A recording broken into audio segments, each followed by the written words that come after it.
An actor frequently changes his or her personality for a performance, but actors who can change their gender and make it work are few and far between. And today, one of them is talking with Peter. His name is Jim Bailey. Peter? Thanks, Jill. He's been Streisand, Diller, Minnelli. Never Streisand? Never Minnelli. Never Minnelli? You're talking about her Minnelli's mother. He's been Minnelli had a Garland. Mother. Minnelli had a mother. Minnelli had a mother? You bet. Okay. It was somebody else that did Minnelli. Yeah, but it Minnelli. wasn't Jim Bailey. No, it wasn't Minnelli. Okay. Well, anyway. Marx. Anyway, I haven't talked to you for a couple of years. That's right. The last time I was here was at the theater.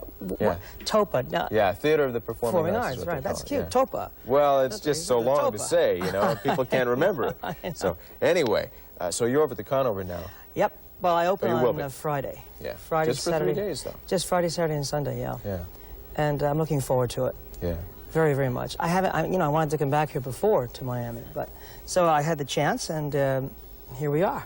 So. A lot of people don't realize that you don't just do the illusions. Illusions. I call them illusions because, well, it is an illusion. An illusion has to do with the word magic.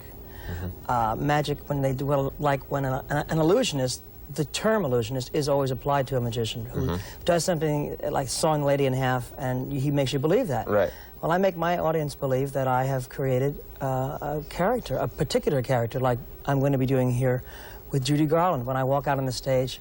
And I'm a man who changes my entire... I'm a character actor, really. Right. But when I come out as Judy, I do it... I try to get as close as I can to perfection.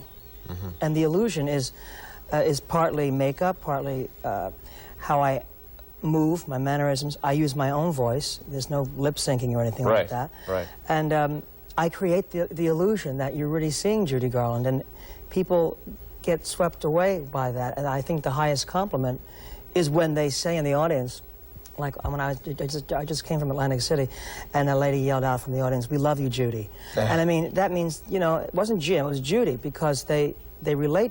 All of a sudden, it's Judy Garland. Now, Judy Garland is not with us anymore. She is through me, hopefully, you know what I'm saying? But I mean, it isn't like I've had many people walk into a showroom when I was doing Streisand and say, well, what is she doing here? And God, she's great. And they thought it was really her. And then when I come back at the end of the show as myself, that's the whole contrast. The total contrast is to see me as me. Well, let's show a picture of you as Judy Garland here, if we can. There we go. I'm just going to set it right down there on my knees so we can keep it steady. When did you first do this one, this impersonation? Yesterday. Or this illusion? About 15, 16 years ago. 16 years ago. Yeah. Yeah. Now, you have added Jim Bailey to the end of your act. You come out first as the ladies, and then you come out as yourself. But it's not that I added it. I was always doing that. But what I was doing was, in the beginning of my career, or my success in my career, I was doing myself at the end of the show.